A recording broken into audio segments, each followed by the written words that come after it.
Hey all, Hipper here. So today we are taking out the Yamato, one of the oldest legendary ships in the game, and it is still a force to be reckoned with. So don't forget to like, share, subscribe, and of course comment.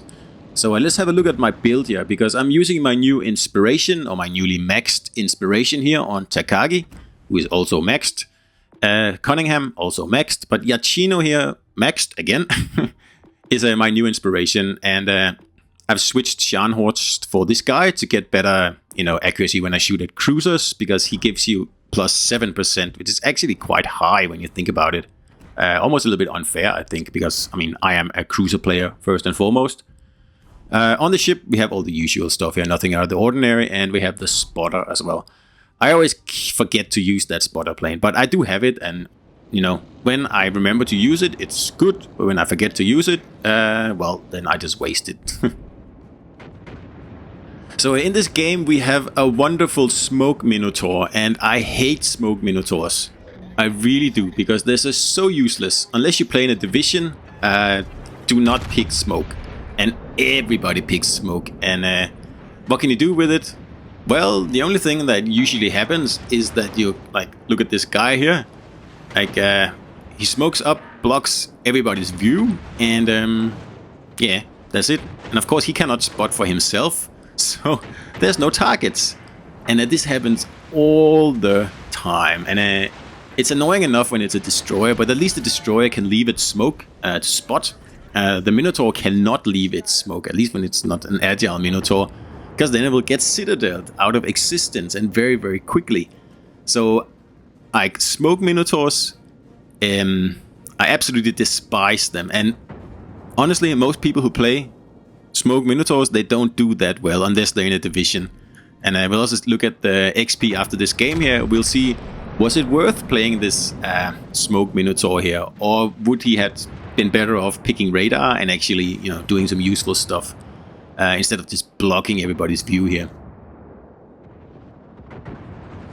Now, had I been in a Minotaur in this battle here, I would of course have radar, and I would have just, gotten into the cap behind the mountain, and then I would have popped my radar once that other Minotaur smoked up, allowing whoever was playing this battleship here, which is me in this battle here, to just absolutely pound that Minotaur.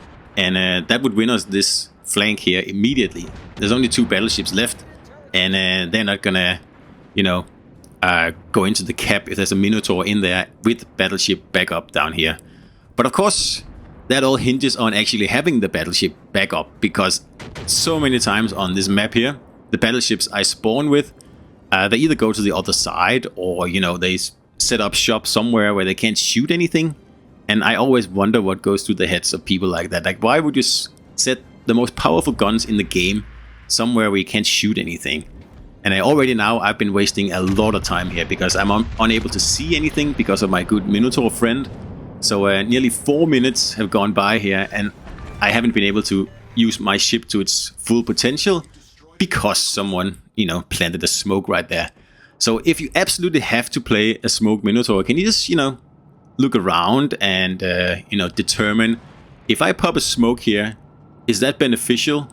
And if it's not, well, then perhaps think about doing it, Anyway, and I am aiming high here, because I was playing a few battles before where just every shell fell short.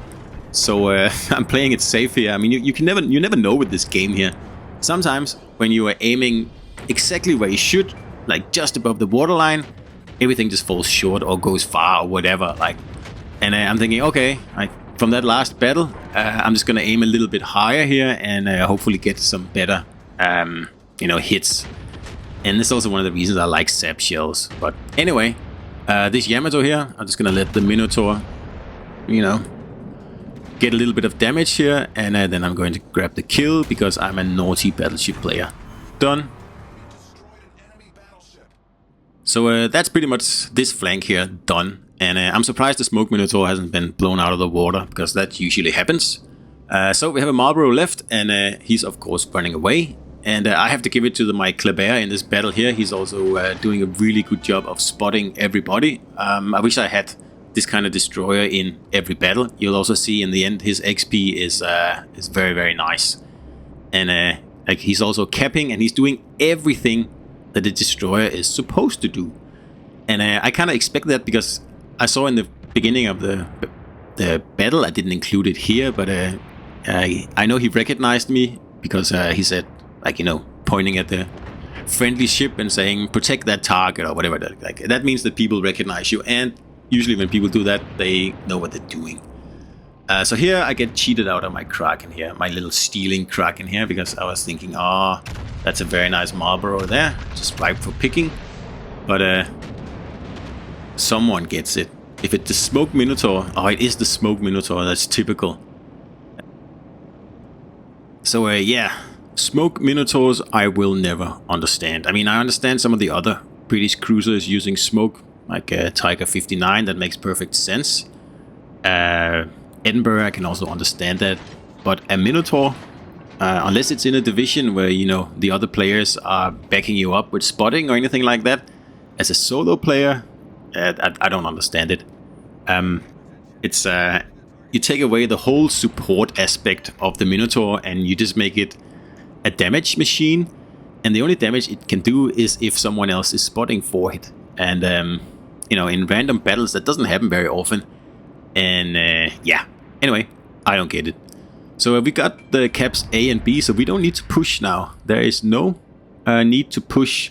I see so many teams making that mistake when there's like, they have 2 caps, all they have to do is defend them. We have 8 minutes left, we can easily defend these 2 caps here. We are ahead on points also by about 100 points.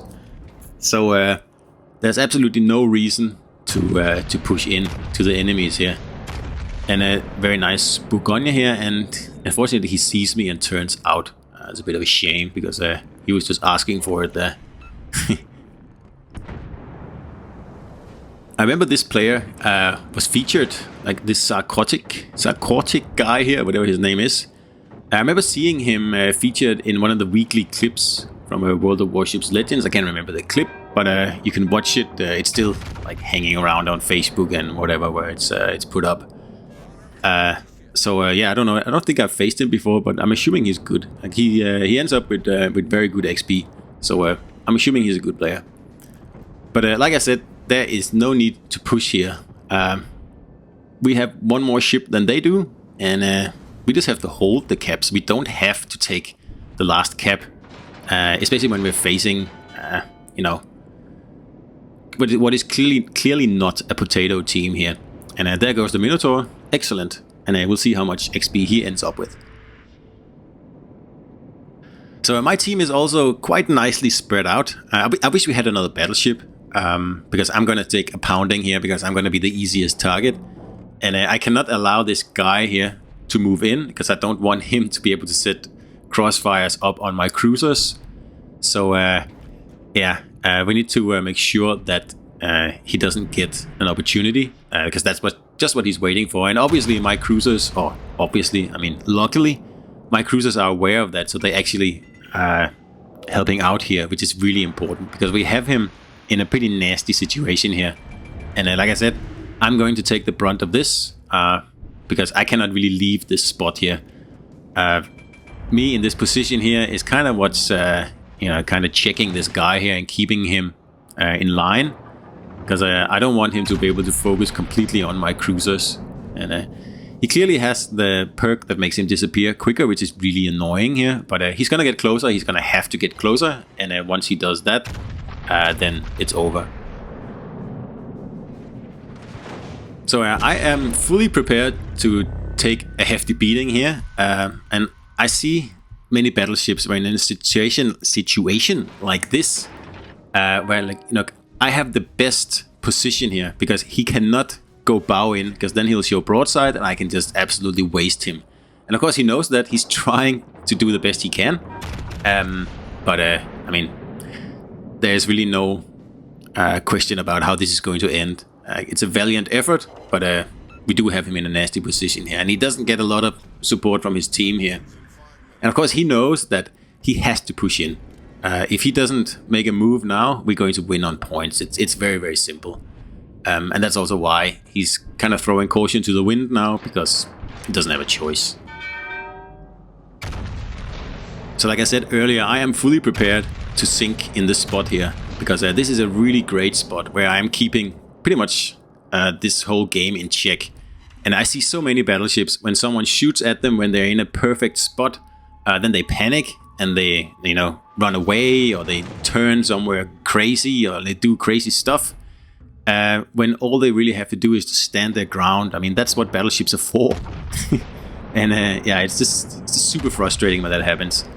So anyway, like I said, in this case here, it's a matter of you know, just you know, slowly winding this guy here down, and he's getting in some nasty hits now that he's getting closer. So I'm just trying to angle up a little bit more.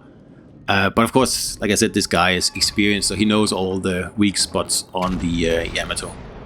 But now he finally shows broadside because he's burning out, I think. So he knows he only gets one salvo anyway. And he almost gets me there, actually. And that's the end of that guy. So now we just have to, you know, take care of these cruisers here. But that's going to be a problem for me. I'm down to 12,000 now, and this is a Worcester. And I'm close enough to be spotted once he comes out here. And I wish I could just, you know, not be spotted.